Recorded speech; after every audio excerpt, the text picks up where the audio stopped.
Hello दोस्तों, आप सबका गुरुकुल बाय विकास में स्वागत है। तो दोस्तों, आज हम रीजनिंग के इम्पोर्टेंट सेट नंबर 13 को सॉल्व करने वाले हैं, जो आगामी होने वाले हमारे एसएससी के सभी एग्ज़ाम और रेलवे के सारे एग्ज़ाम के लिए महत्वपूर्ण है। ओके, तो चलिए दोस्तों शुरू करते हैं आज के सेशन को। देखिए, आज का हमारा पहला क्वेश्चन है जो कि नंबर सीरीज का क्वेश्चन है। आइए इसे हम लोग सॉल्व करते हैं। कह रहा है कि यहाँ पे प्रश्न चिन्ह के स्थान पे जो आएगा हमें उसे पता करना है। ओके, तो उसके लिए पहले हमें ये जानना होगा कि किस पैटर्न को जो है ये फॉलो कर रहा है। ठीक है दोस्तों, देखिए जैसा कि आप लोग देख रहे हैं यहाँ पे 67 है, उसके बाद फिर से 67 आया है, फिर 56 है और उसके बाद क्वेश्चन मार्क है। तो क्वेश्चन मार्क के स्थान पे जो आएगा वो हमें यहाँ से पता करना है। ओके, तो हम लोग अगर नेक्स्ट में देखें तो देखिए यहाँ पे अगर 45 है तो इसके बाद फिर 45 आया है और फिर यहाँ पे 34 आया हुआ है। तो 45 के बाद अगर 45 आता है यानी कि इंटू 1 हुआ है, तभी तो 45 के बाद 45 आया। और उसके बाद फिर 34 अगर आ रहा है 45 के बाद, तो 45 से अगर आप 34 को माइनस करो तो देखो कितना हो रहा है, 11 हो रहा है। यानी कि 45 इंटू 45 से 45 आया तो इंटू 1, और फिर अगर हमने यहाँ पे माइनस 11 किया तो क्या है, 34 आया। अब इस पैटर्न को आप अगर हम आगे बढ़ाते हैं तो फिर दोस्तों देखिए इंटू 1 34, इंटू 1 34, और फिर अगर माइनस आप 11 करके यहाँ पे देखिए तो 34 से 11 घटाओ आप 23 होगा। यानी कि पैटर्न जो है कैसे हुआ, ये देखिए इंटू 1 और फिर क्या किया है, माइनस 11 जो है, ये हमें पैटर्न जो है वो पता चल गया। ठीक है, तो 67 के बाद 67 आया है। ठीक है, यानी 67 के बाद 67 यानी कि इंटू 1 है। उसके बाद माइनस 11 हमने किया तो कितना आ गया, 56 आ गया।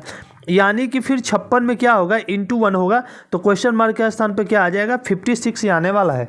ओके, तो क्वेश्चन मार्क के स्थान पे क्या आएगा दोस्तों, तो क्वेश्चन मार्क के स्थान पर आ जाएगा हमारा 56। यानी कि आप यहाँ पे देखिए कौन सा आंसर सही हो जाएगा, यानी कि ऑप्शन नंबर बी जो है हमारा यहाँ से बिल्कुल ही करेक्ट आंसर है। ठीक है, option number B is the correct answer. ठीक है दोस्तों, कुछ करना नहीं है, आगे वाली संख्याओं से हमें पैटर्न को जो है फाइंड आउट कर लेना है और उसके बाद हम इसे सॉल्व कर लेंगे। ओके, ठीक है, चलिए अगला क्वेश्चन देखते हैं। क्वेश्चन कह रहा है हमसे कि जिस प्रकार बिहार का संबंध झारखंड से है उसी प्रकार छत्तीसगढ़ का जो संबंध है इन ऑप्शन में से किसके साथ होगा। तो दोस्तों देखिए, हम सबको पता है कि बिहार से ही अलग होकर जो है वो हमारा झारखंड राज्य बना है। बिहार से ही अलग होकर झारखंड बना जी। ठीक है, उसी प्रकार जो ये छत्तीसगढ़ है ना, ये मध्य प्रदेश से अलग होकर बना हुआ राज्य है। ओके, तो क्या हो जाएगा, छत्तीसगढ़ का संबंध किससे हो जाएगा, तो छत्तीसगढ़ का दोस्तों संबंध जो है वो मध्य प्रदेश से हो जाएगा। यानी कि option number D is the correct answer. हमारा ऑप्शन नंबर डी जो है यहाँ पे करेक्ट आंसर हो जाएगा। ओके, ठीक, अगला देखते हैं। अगला क्वेश्चन हमसे कह रहा है कि एक निश्चित कूट भाषा में ट्रिप को WULS लिखते हैं, सम को क्या लिखते हैं, VRPH लिखते हैं। तो हमें पता करना है कि हम क्लाइन को जो है वो कैसे लिखेंगे। तो दोस्तों आप यहाँ पे एक चीज़ देखो, आप यहीं पे समझ लीजिए ना, यहीं पे मैं आपको समझा देता हूँ। देखिए T के बाद W आया, तो T के बाद जब W आया तो T से कितने स्थानांक हैं, U, V और W, यानी कि ये 3 अल्फ़ाबेट जो है आगे है, यानी कि +3 है। T के आगे +3 है। अब R से अगर U को देखते हैं तो R से आप U देखो तो RSTU यहाँ भी +3 हो रहा है। I के बाद अगर आप L की बात करो दोस्तों, तो I से अगर L भी जाते हो ना तो भी यहाँ पे +3 ही होगा। I में अगर आप +3 ऐड करते हो तो कितना हो जाएगा, अल्फ़ाबेट में ये L होगा। उसी प्रकार अगर P है, P में फिर आप +3 ऐड करो तो PQRS, तो फिर S हो जाएगा। यानी कि देखिए यहाँ से हमें ये तो पैटर्न का पता चल गया कि जो अल्फ़ाबेट है उन अल्फ़ाबेट में जो है वो +3 जो है वो ऐड किए जा रहे हैं। क्या ऐड किए जा रहे हैं, तो दोस्तों अल्फ़ाबेट में जो है वो +3 का जो है वो एडिशन करके संख्याएं जो है वो निकल रही है। तो अगर यहाँ पे +3 हुआ है तो यहाँ पे भी ऑब्वियस सी बात है +3 ही होगा। तो हमें निकालना क्या है, क्लैन का, CLA और N। ठीक है, तो C में +3 ऐड करो, C के बाद DEF, तो हमारा F हो गया। ओके, यहाँ पे हमने +3 ऐड करना है टोटल में। ठीक है, अब देखो आप L में अगर +3 ऐड करके देखो तो क्या हो जाएगा, L के बाद MNO, ठीक है, O हो गया। A में +3 ऐड करेंगे तो BCD हो गया। और N में अगर ऐड करते हैं तो क्या हो जाएगा हमारा, N में ऐड कर देख लीजिए NMNO, ठीक है,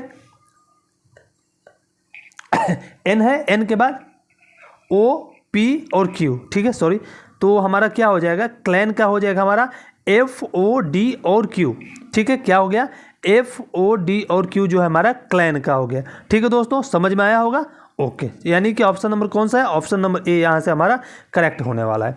ठीक है, यानी कि ये जो अल्फ़ाबेट है ना, उनमें +3 ऐड करके जो है वो आगे वाली संख्या जो है हमें फाइंड आउट करनी है। तो उसी प्रकार हमने क्लैन के सभी अल्फ़ाबेट में +3 ऐड किया तो हमें क्या फाइंड आउट हुआ है, FOD और Q।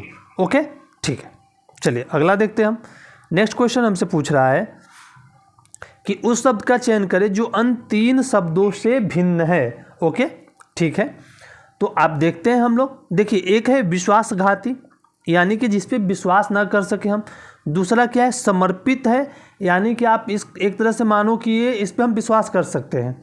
स्वामी भक्त, ये भी विश्वासी के तौर पे ही आते हैं, और विश्वासी तो विश्वासी है ही, यानी कि आप अगर यहाँ पे देखो दोस्तों तो ये तीनों जो हैं एक दूसरे के पूरक हैं, जबकि विश्वासघाती जो है इनके बिल्कुल अनुकूल है, प्रतिकूल है, सॉरी, इनके बिल्कुल प्रतिकूल है। तो यहाँ पे विश्वासघाती जो है इनसे भिन्न है, यानी कि option number A is the correct answer यहाँ पे होने वाला है। ओके, चलिए नेक्स्ट क्वेश्चन देखते हैं।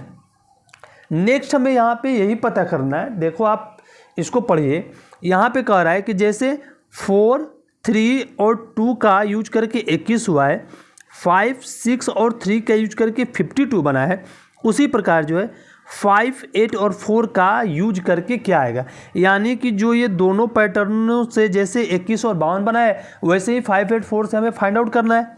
ओके, तो चलिए समझते हैं। यहाँ पे देखिए जैसे कह रहा है कि 4, 3 और 2 है, इससे हमें क्या बनाना है, तो 21 बनाना है। ओके, तो दोस्तों क्यों ना अगर यहाँ पे आप देखो 4 का स्क्वायर कर दो और 3 का स्क्वायर करो आप, तो 4 का स्क्वायर करते हैं तो कितना होता है 16, और 3 का स्क्वायर करते हैं तो कितना होता है 9, दोनों को ऐड कर दे तो कितना हो जाएगा 25 हुआ। और फिर अगर हम 2 का स्क्वायर कर दे तो कितना होता है 4, और अगर 25 में से अगर 4 घटा दे तो कितना हो गया 21 हो गया। यानी कि पैटर्न तो यहाँ से पता आया कि पहली संख्या और दूसरी संख्या का स्क्वायर करके हम ऐड कर देंगे, और जो थर्ड संख्या है उसको स्क्वायर करके हम माइनस कर देंगे। ओके, तो चलिए, तो हम पैटर्न जब हमें पता हो गया तो हम लास्ट वाला जो है इसका रिजल्ट देखते हैं। हमें करना क्या है, 5 का स्क्वायर करना है, प्लस 8 का स्क्वायर करना है, और माइनस क्या करना है 4 का स्क्वायर। तो अब 5 का स्क्वायर करो 25, 8 का स्क्वायर करो 64, और 4 का स्क्वायर होता है 16। तो 25 और आप 64 जोड़ दो, तो 25 और 64 को ऐड करो तो 9 हो गया। अच्छा रुको, आप थोड़ा सा इसको हम लोग ऊपर कर लेते हैं। चलिए ऊपर कर लेते हैं इसे डिलीट करके। अगर हमें था क्या था 25 था, फिर क्या था प्लस 64 था, और माइनस क्या था 16 था। 25 और आप 64 को ऐड करो तो 5 4 9 हो गया यहाँ पे, और 6 2 8 हो गया। और उसमें से घटाना क्या है, हमें माइनस क्या करना है 16 माइनस करना है। तो 9 में से 6 गया कितना हो गया 3, और 8 में से 1 गया हो गया हमारा 7, यानी कि 73 यहाँ से हमारा करेक्ट आंसर होने वाला है। क्या होने वाला है दोस्तों, तो यहाँ से होने वाला है 73 इज़ द राइट आंसर। तो चलिए हम लोग देखते हैं कौन सा ऑप्शन है, और यानी कि ऑप्शन नंबर यहाँ पे सी जो है वो हमारा करेक्ट आंसर होने वाला है 73। ठीक है, समझ में आ रहा है। ओके दोस्तों, देखिए रिक्वेस्ट है कि अगर आपको हमारा सेशन पसंद आए तो प्लीज़ आप हमारे यूट्यूब चैनल को ज़रूर सब्सक्राइब कीजिएगा, और अपने दोस्तों के ग्रुप में इसे एक बार ज़रूर शेयर कर देना। ओके, चलिए ये जो डायरेक्शन का क्वेश्चन है आइए इसे सॉल्व करते हैं। कह रहा है कि सपना अपने कार्यालय से सीधे पश्चिम दिशा में 2 किलोमीटर जाती है। ये कार्यालय हो गया, ये कार्यालय से अगर पश्चिम दिशा की बात करें तो इधर की तरफ जो है वो कितना चलती है 2 किलोमीटर चलती है। ठीक है, 2 किलोमीटर जाती है, फिर दाएं मुड़ती है और 4 किलोमीटर जाती है। तो दाएं मुड़ेगी तो ऐसे जाएगी, दाएं मुड़ती है और कितना जाती है फिर 4 किलोमीटर जाती है। ठीक है, वो फिर अपने दाईं ओर मुड़ती है, यानी कि इधर मुड़ती है और 5 किलोमीटर चलती है। ठीक है, यहाँ से मुड़ी वैसे और 5 किलोमीटर चलती है और फिर अपने बाएं मुड़कर 1 किलोमीटर की यात्रा करते हैं, यानी कि ऐसे मुड़ती है और 1 किलोमीटर की यहाँ पे वो यात्रा करती है। कौन? सपना, यानी कि ये इसका लास्ट पॉइंट हुआ और ये अपने घर पहुँच जाती है। इसका ऑफिस है और ये अपने घर पहुँच गए। ठीक है, घर पहुंचने पर उसका मुख जो है किस दिशा की ओर है? तो घर पहुंचने के बाद उसका मुख जो है उत्तर दिशा की ओर है। सीधी सी बात है, जब ऐसे है तो उसका मुख उत्तर दिशा की ओर है, यानी कि ऑप्शन नंबर ए जो है इसका राइट आंसर हो जाएगा उत्तर दिशा। ठीक है, ओके, चलिए अगला क्वेश्चन हम लोग देखते हैं। कह रहा है कि एक लड़के की ओर इशारा करते हुए सुरेश ने कहा कि उसकी माँ का भाई, यानी जो लड़का है यहाँ पे, आप यहाँ पे देखो, जो यहाँ पे लड़का है ना, लड़का है, लड़के का जो लड़के करे कि उसकी लड़के की माँ का भाई, लड़के की माँ हो गई ये, लड़के की ये कौन हो गई? मदर हो गई, और मदर का ये कौन हो गया? ये भाई हो गया।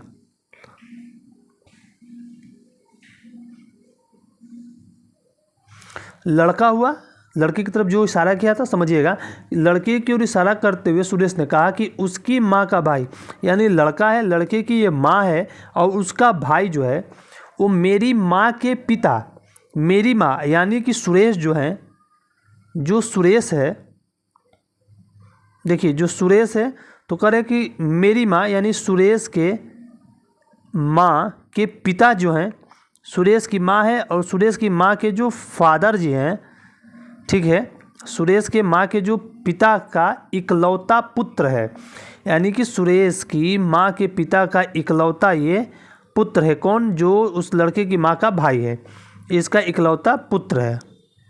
समझ गए? देखिए डायग्राम बनके रेडी है हमारा। कह रहा है यहाँ से, समझिए कि एक लड़के की ओर इशारा करते हुए सुरेश ने कहा कि लड़के के माँ का जो भाई है ना, वो सुरेश के माँ के पिता का इकलौता पुत्र है। ओके, ठीक है, यहाँ पे समझे आप? तो देखिए हमसे पूछ क्या रहा है? पूछ रहा है कि उस लड़के की माँ का सुरेश से क्या संबंध है। तो लड़के की माँ जो है, यानी ये लड़के की माँ का सुरेश से क्या संबंध है? तो लड़के की माँ का सुरेश से, तो ये सुरेश की सीधी सी बात है मौसी लगेंगी। सुरेश की क्या लगेंगी? सुरेश की मौसी लगेंगी, यानी कि ऑप्शन नंबर ए यहाँ से करेक्ट हो जाएगा। ठीक है, डायग्राम समझ में आया? देखिए दोस्तों, क्वेश्चन जब आपके सामने आता है तो एक बार आप प्रयास कीजिए उससे बनाने का, और न होता है तब यहाँ पर आप देखिए उसको। ठीक है, चलिए ओके। अगला क्वेश्चन हमारा कर है कि यदि ए घटाव को दर्शाता है, बी गुणन को दर्शाता है, सी भाग को दर्शाता है तथा डी जोड़ को दर्शाता है, तो इन संख्याओं का मान क्या होगा, यही हमें पता करना है। तो चलिए करके देख लेते हैं यहीं पे हम लोग। आइए यहाँ पे करके ही यहीं पे देख लेते हैं। ओके, देखिए क्या कह रहा है यहाँ पे हमें कि b किसे दर्शाता है? b गुणा को दर्शाता है, तो 3 × 4 हो गया। ओके, b गुणा को दर्शाता है। यहाँ पे d किसे दर्शाता है? तो d जोड़ को दर्शाता है। ठीक है, a किसे दर्शाता है? तो a घटाव को दर्शाता है, और c किसे दर्शाता है? तो c भागा को दर्शाता है। यानी कि पहले गुणा होगा, b का अर्थ है गुणा, तो आप चलो मैं उसे नीचे उतार देता हूँ। 3 × 4 + 5 - 6, इतना सॉल्व करने के बाद डिवाइड बाई 1 करना है हमें।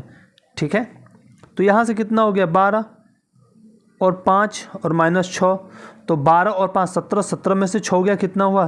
तो 17 में से 6 हो गया तो हुआ हमारा 11, और 11 भागा अगर 1 करते हैं तो कितना आएगा? ये भी तो 11 ही आने वाला है ना। तो कौन सा ऑप्शन? ऑप्शन नंबर बी यहाँ से हमारा करेक्ट हो जाएगा। ठीक है दोस्तों, समझ में आया? चलिए अगला क्वेश्चन देखते हैं। नेक्स्ट हमसे कह रहा है कि उस वेन आरेख का चयन करें जो वर्गों के लिए दिए गए समूहों के बीच संबंध को सबसे सही तरीके से दर्शाता। ओके, अब यहाँ पे देखिए नाटी महिलाएं, सफ़ेद बालों वाले लोग और भारतीय, इन तीनों के बीच में हमें संबंध को वो दिखाना है कि इन चारों आरेखों में से कौन सा सही होगा। तो दोस्तों एक बात देखो आप, जो नाटी महिलाएं हैं उनमें कॉमन क्या हो सकता है? उनके भी बाल सफ़ेद होंगे ना जी। जो नाटी महिलाएं हैं उनके भी तो बाल सफ़ेद होंगे, बाल तो किसी के भी सफ़ेद होंगे। और जो नाटी महिलाएं हैं और जो सफ़ेद बालों वाले लोग हैं, ये दोनों भारतीय हो सकते हैं, होंगे ही। जब भारत में रहते हैं तो भारतीय होंगे ना। समझिए इसको कि ये नाटी महिलाएं हो गई ये वाली। अब मान लो ये नाटी महिलाएं हो गई, ओके, एन से डिनोट करते हैं। ये सफ़ेद बालों वाली महिलाएं हो गई। और आप अगर इसकी बात कर लें तो ये इंडियन हो गए, ठीक है। तो यहाँ पे आप समझो कि जो नाटी महिलाएं हैं उनके भी बाल सफ़ेद होंगे, और जिनके बाल सफ़ेद होंगे और जो नाटी महिलाएं हैं इन दोनों का संबंध भारत से है, तो ये भारतीय होंगी। यानी कि कुल मिलाकर जो है ऐसा डायग्राम जहाँ बन रहा है वो हमारा करेक्ट आंसर हो जाएगा, यानी कि ऑप्शन नंबर बी यहाँ से करेक्ट होगा। समझ में आया कैसे? ओके, चलिए अगला क्वेश्चन देखते हैं। अगला क्वेश्चन हमसे कह रहा है कि दिए गए आरेख में जो है वृत्त जो है, वृत्त यानी कि ये लंबे व्यक्तियों को निरूपित करता है। वर्ग जो है यानी कि ये लड़कियों को निरूपित करता है, ये गर्ल्स को निरूपित करता है। और जो तीर है यानी कि ये किसे निरूपित करता है? ये बॉयज को निरूपित करता है। तो पूछ क्या रहा है? पूछ रहा है कि उन व्यक्तियों को निरूपित करता है जो लंबे हैं लेकिन लड़कियां नहीं हैं। कौन सा अक्षर जो है उन व्यक्तियों को निरूपित करता है जो लंबे हैं लेकिन लड़कियां नहीं हैं? जो लंबे हैं लेकिन लड़कियां नहीं हैं, तो लड़कियां नहीं है, लड़कियां कौन से हैं? ये वाला हिस्सा जो है वो गर्ल्स का है, ये वाला जो एरिया है वो गर्ल्स का है। तो लंबे हैं लेकिन लड़कियां नहीं हैं, लंबे हैं लेकिन लड़कियां नहीं हैं। तो आप देखो वो कौन सा अक्षर उन व्यक्तियों को निरूपित करते हैं जो लंबे हैं, यानी लंबे हैं और लड़कियां नहीं। तो सीधी सी बात ये हो जाएगा ना, सी और डी हमारा हो जाएगा कि जो लंबे हैं पर ये लड़कियां नहीं हैं, क्योंकि लंबाई की बात कर रहा है ना कि लंबे में कौन आ जाएगा? लंबे हैं पर लड़कियां नहीं है, तो इतना जो हिस्सा है लड़कियों का उसको आप निकाल लो। तो बचा क्या? बचा हमारा ये लंबाई वाला हिस्सा, ये लंबाई वाला हिस्सा बचा ना जी। इतना हिस्से में जो आएंगे, इतने जो हिस्से में आएंगे जो हरा रंग वाला है ना, इसको छोड़ के, ब्लू वाले पोर्शन को छोड़ के जो टच नहीं करेंगे, तो सी और डी, तो सी और डी यहाँ से करेक्ट हो जाएगा, नहीं कि option number D is the correct answer. ठीक है, चलिए आगे देखते हैं। आगे कह रहा है कि 5 व्यक्ति हैं के, एल, एम, एन और पी, एक महीने की 5 अलग अलग तारीखें अर्थात पहली, दूसरी, तीसरी, चौथी और 5वीं को वेतन मिलता है उन्हें।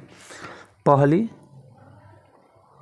दूसरी, तीसरी, चौथी और 5वीं, पहली, दूसरी, तीसरी, चौथी और 5वीं को इनके वेतन मिलते हैं और ये 5 अलग अलग लोग हैं। ठीक है, ओके। तो कह क्या रहा है समझिए, ये कह रहा है कि जो ये 5 अलग अलग लोग हैं, तो सॉरी, हाँ, कह रहा है, तो चलिए बैठाते हैं ना कि कैसे ये बैठते हैं। कह रहा है कि एल को एम के ठीक बाद वाली तारीख को वेतन मिलता है। एल को एम के ठीक बाद, एम के ठीक बाद एल आएगा यहाँ पे, ठीक है, ये हो गया। एल को एम के ठीक बाद वाली तारीख को वेतन मिलता है। एन को के ठीक पहले, एन को कब मिलता है? के ठीक पहले वाली तारीख को वेतन मिलता है। पी को के ठीक बाद, पी को कब मिलता है? तो के ठीक बाद पी को मिलता है। अच्छा, ये हो गया हमारा वेतन मिलता है। या पी को यहाँ भी लिख सकते हैं के ठीक बाद, तो पी यहाँ भी आ जाएगा, एन, के और पी, ठीक है, वेतन मिलता है। पी को महीने के 3 तारीख को वेतन मिलता है। जब पी को महीने की 3 तारीख को वेतन मिलता है पी को, तो यहाँ पे हमारा क्या हो गया? के हो गया, और पी के ऊपर के है, के ऊपर एन है और एम के बाद एल है, तो हो गया है, सॉल्व हो गया हमारा। अब देखो हमने जो ये पहले हमने जो नोट डाउन कर लिया था उससे हमारा सॉल्व हो गया। सीधा सा है, एकदम सिंपल सा, ये पजल टाइप का है। आप प्रैक्टिस कीजिए डेली बेसिस पे, जरूर ये सॉल्व होगा। ठीक है, अब पूछ रहा है कि एम को किस तारीख को वेतन मिलता है।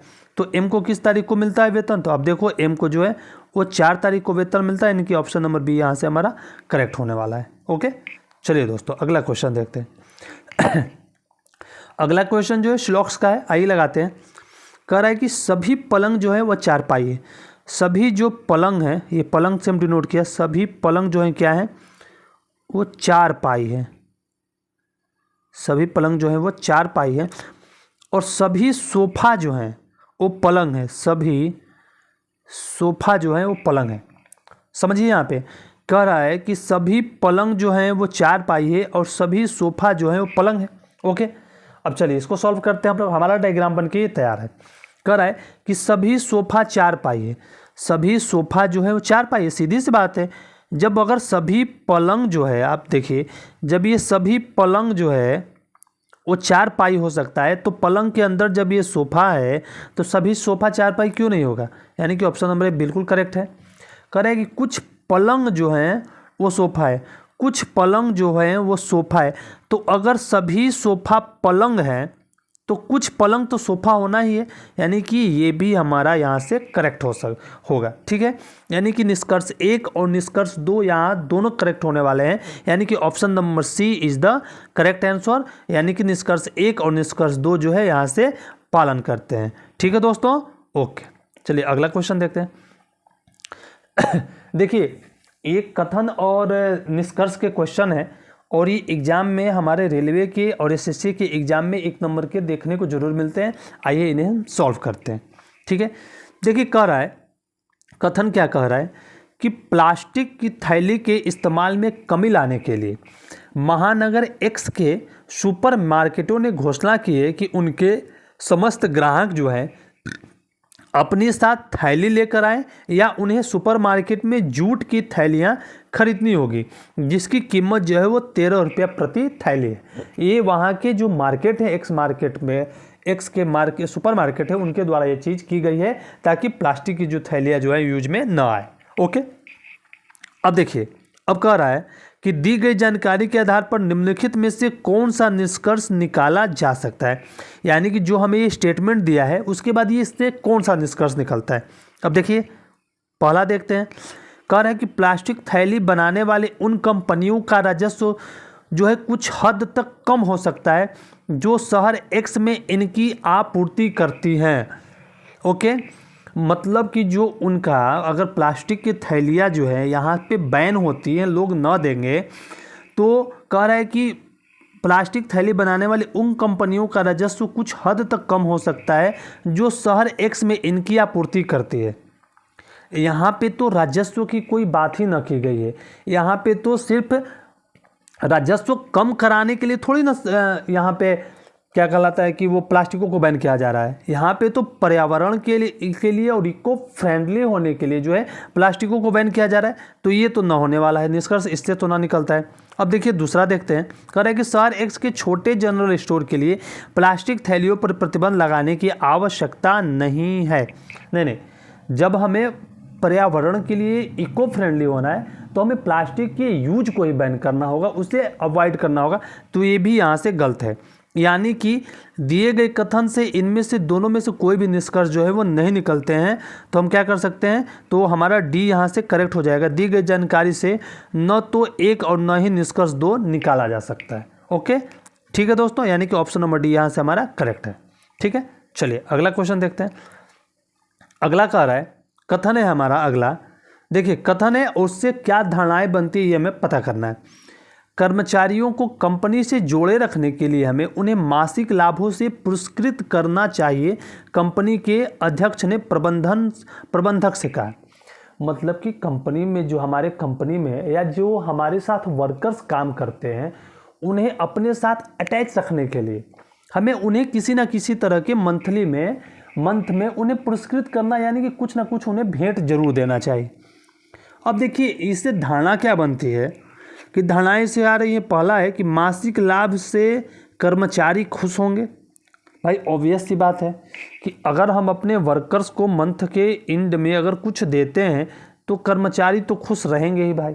यानी ये तो सही है यार धारणाएं, जो ये धारणा बन रही है कि ये करने से क्या होगा, ये धारणा का मतलब ये ना कि ऐसा हम करते हैं तो ऐसा होगा, तो ये धारणा तो सही है बिल्कुल। कर्मचारी समय के पाबंद होंगे, कर्मचारी समय के पाबंद होंगे। तो कर्मचारी, एक बात समझो आप, जब आप उन्हें मंथली कुछ दे रहे हो तो आपके साथ तो अटैच होंगे ही, और अटैचमेंट तभी होगी और आप उन्हें पुरस्कृत तभी तो करोगे जो वो समय पे आते रहते हैं, डेली आते रहेंगे। तो यानी कि ये भी यहाँ से हमारा बिल्कुल करेक्ट है। यानी कि कौन सा ऑप्शन, यानी कि धारणा 1 और धारणा 2 दोनों सही है, यानी कि 1 और ऑप्शन नंबर बी यहाँ से कह रहा है कि 1 और 2 दोनों धारणाएं जो है इसमें निहित है। ठीक है, ओके। चलिए अगला देखते हैं। अगला कह रहा है कि इनमें से किसने कक्षा में प्रथम स्थान प्राप्त किया। दोस्तों देखिए, एक ऐसा क्वेश्चन है, ये जरूर आने वाले क्वेश्चन है। ये आपको रेलवे और एसएससी के एग्जामों में, यहाँ तक कि बैंक के एग्जाम में भी देखने को मिलते हैं। बैंक में तो ये सभी मिलते हैं। ठीक है, चलिए आप इन्हें ध्यान से देखिए। कह रहा है कि इनमें से किसने कक्षा में प्रथम स्थान प्राप्त किया।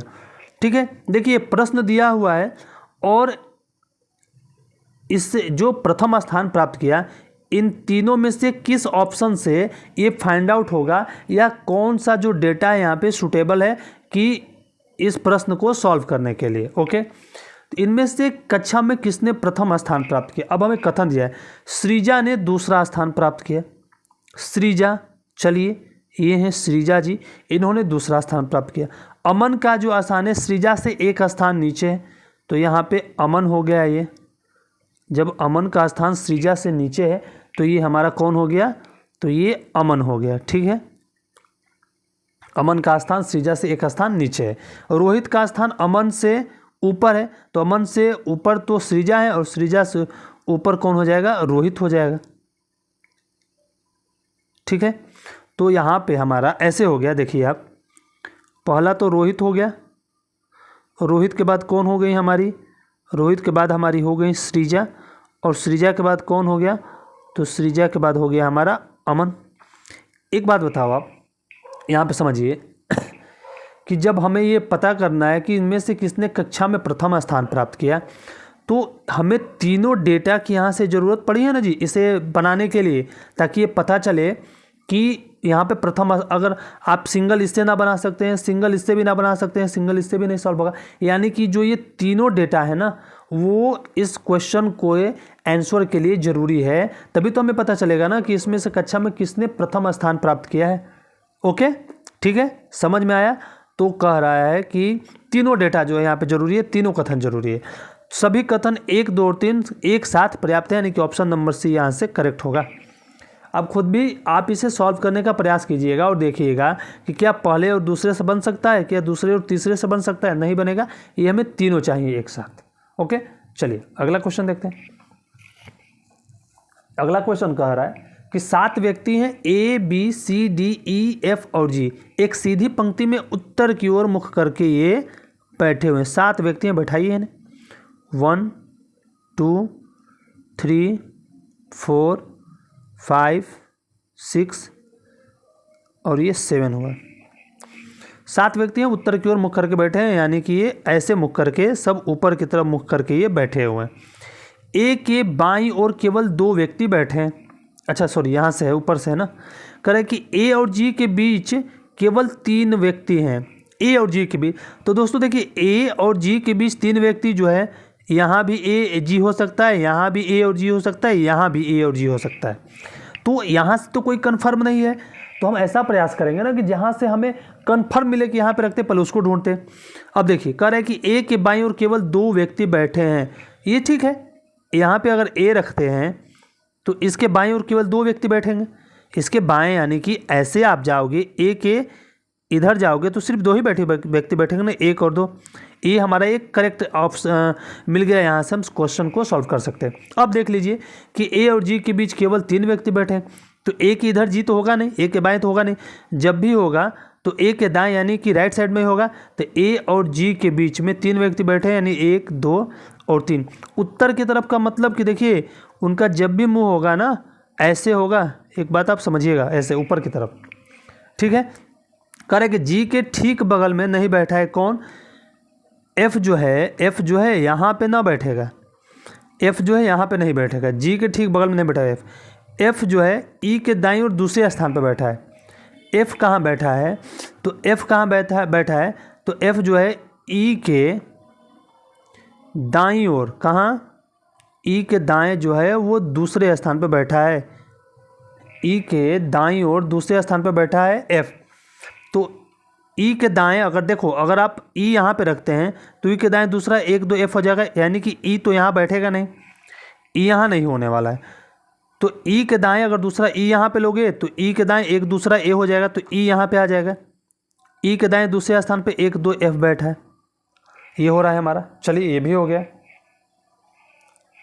कह रहा है कि बी के दाईं ओर ठीक बगल में बैठा है सी, बी के दाईं ओर ठीक बगल में, बी के दाएं, तो बी के दाएं ठीक बगल में कौन बैठा है सी, क्योंकि और बी यहाँ तो बैठा नहीं सकते हैं। और बचा हमारा एक, क्या बच गया, तो हमारा ई हो गया, एफ हो गया, ए हो गया, तो हमारा डी, हाँ डी बच गए, तो डी यहाँ पे हमारा हो गया। तो दोस्तों है इजी, आप इसे ध्यान से लगाने की कोशिश कीजिए, बहुत ज़्यादा इसमें, और रेलवे का एग्ज़ाम है, एसएससी के एग्ज़ाम में बहुत ज़्यादा हार्ड रीजनिंग नहीं पूछती है। ओके, बैंक की तरह रीजनिंग का लेवल नहीं होता है। ओके चलिए तो हमें क्वेश्चन क्या पूछ रहा है, कह रहे कि पंक्ति के बाएं सिरे पर कौन बैठा है। तो पंक्ति के अगर बाएं सिरे की बात करें तो बायां यानी कि इधर कौन बैठा है, तो डी महाराज बैठे हैं, यानी कि ऑप्शन नंबर ए यहाँ से करेक्ट हो जाएगा। समझ में आया दोस्तों। चलिए अगला क्वेश्चन देखते हैं। अगला कह रहा है कि दी गई आकृति को बनाने के लिए एक पारदर्शी शीट पर निम्नलिखित में से किस आकृति कट का उपयोग किया गया है। यानी कि इस आकृति को, जो ये प्रश्न आकृति है ना, इसको बनाने के लिए इनमें से ये जो ऑप्शन है ना ए बी सी और डी, इसमें से किसका उपयोग जो है किया गया है। तो दोस्तों एक देखो आप यहाँ इस आकृति के जैसा इस आकृति में ऑप्शन में कौन है, ए है, बी है, सी है या डी है।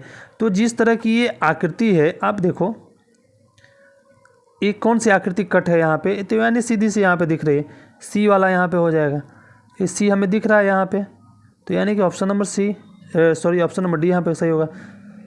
ठीक है, यानी कि C is the correct answer, C यहाँ पे करेक्ट आंसर हो जाएगा, यानी ये वाली आकृति यहाँ पे बिल्कुल सही है। ओके चलिए, ये कह रहा है एक प्रतिबिंब का क्वेश्चन है, इजी क्वेश्चन है और जरूर पूछने को देखने को मिलेगा आपको। कह रहा है कि नीचे दी गई आकृति का दर्पण प्रतिबिंब चुने। तो दर्पण प्रतिबिंब जब भी बनेगा तो उल्टा ही बनेगा ना। चलिए इसको देखते हैं। अब देखो अगर इसे दर्पण में हम देखेंगे तो ये चीज़ जो नीचे है, ये गोला, ये ऊपर हो जाएगा ऐसे, और जो ये वाली चीज़ है ये ऊपर ऐसे हो जाएगी। तो देखो आप, ये यहाँ पे है और ये ऊपर है, ठीक है, यहाँ भी है वो चीज़, यहाँ भी है वो चीज़। अच्छा ठीक है, अब देखो जो ये वाली चीज़ है ऊपर हो जाएगी और ये गोला ऊपर हो जाएगा। तो गोला ऊपर है और ये वाली चीज़ भी ऊपर है, ऐसा किसी में नहीं। अच्छा ठीक है, यानी कि ऑप्शन नंबर बी यहाँ से करेक्ट होने वाला है। ऑप्शन नंबर बी यानी कि option number D is the correct answer. ठीक है दोस्तों, समझ में आया। देखिए जो दर्पण प्रतिबिंब होता है ना, वो जो चीज़ें होती हैं वो सीधे उसके उल्टे, अगर नीचे है तो ऊपर, दाएं है तो बाएं, ऐसे हो जाती है। ठीक है, ओके, समझ में आया होगा। चलिए अगला देखते हैं। अच्छा एंड हो गया सेशन का। तो दोस्तों देखिए, जो भी इम्पोर्टेंट क्वेश्चन थे ना आज के लिए, आज के रीजनिंग के लिए जो भी इम्पोर्टेंट क्वेश्चन थे, उन सबको हमने आपके सामने बारी बारी से सॉल्व किया और आशा रखते हैं कि अच्छे से समझा भी पाए होंगे आपको। दोस्तों देखिए, अगर आपको हमारा सेशन पसंद आया हो तो प्लीज़ आप हमारे यूट्यूब चैनल गुरुकुल बाय विकास को लाइक कर लें, शेयर करें और सब्सक्राइब कर लें। ठीक है दोस्तों, मिलते हैं कल के नेक्स्ट वीडियो में इसी तरह के कुछ इंपॉर्टेंट क्वेश्चन के साथ, जो आपके एग्जाम में होने वाले एग्जाम के लिए महत्वपूर्ण रहेंगे और सेम लेवल रहेगा। एकदम निश्चिंत होकर जाइए, सेम लेवल होने वाला है। ठीक है दोस्तों, मिलते हैं कल के सेशन में। तब तक के लिए आप सबका बहुत बहुत धन्यवाद। थैंक यू, शुक्रिया।